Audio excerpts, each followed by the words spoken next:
State your name and affiliation before asking a question, please. Thank you, folks. Gary? Gary Washington from the Boston Globe.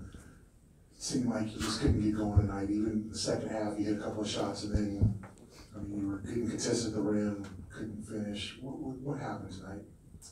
Like I said the other night, some shots are gonna go in, some shots aren't. Tried to get to my spots, but they were really sending three over every single place I went on the court. It's a sign of respect, and for me, I just got to be more efficient in controlling the tempo of the game, pace, where I want to get to on the floor, and making reads better around that mid-range area. Did a great job of switching tonight, forcing me left, and getting to the paint wasn't hard. It's just going in there and making the right decisions. And the way I started off the game as well, of just getting downhill, just setting an example for my teammates the way we want to play.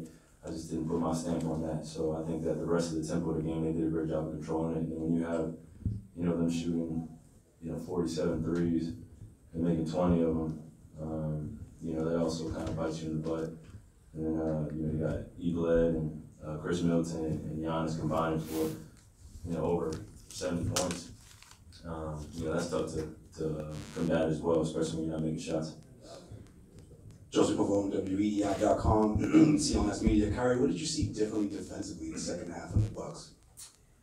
It wasn't anything, different than we saw in the first half. I just think that they were just scrambling. It was just looked like frantic defense, and we got a little frantic and, took some quick shots, that led out to some transition baskets.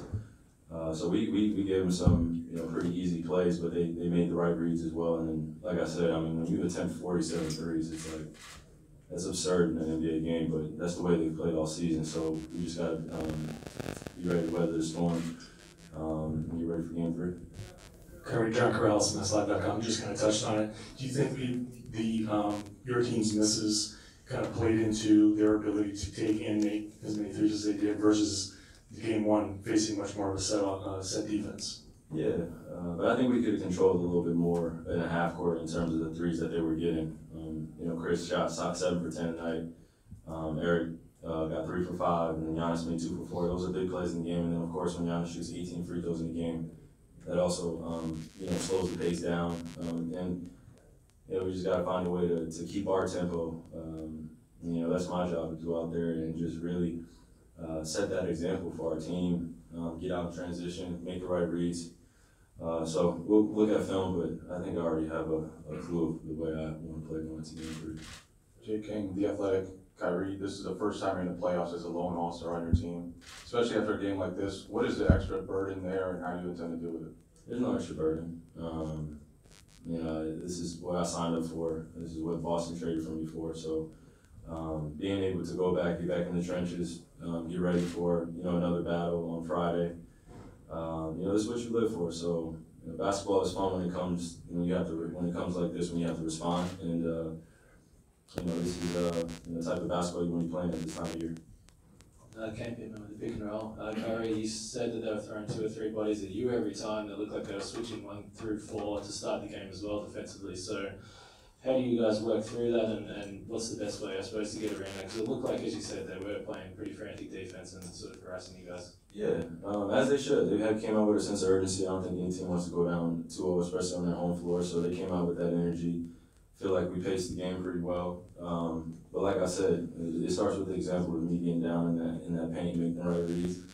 And I failed to do that tonight. So, that responsibility falls on me in terms of that, just controlling the tempo a lot better. They were getting out of transition, they made plays, but there were times, examples in the game where, I could have just slowed us down and just got us into some sets that we've gone to and attacked the switches, especially when Chris and Nigel and Mirotic are switching on me. That's something like I just got to just go by them. So.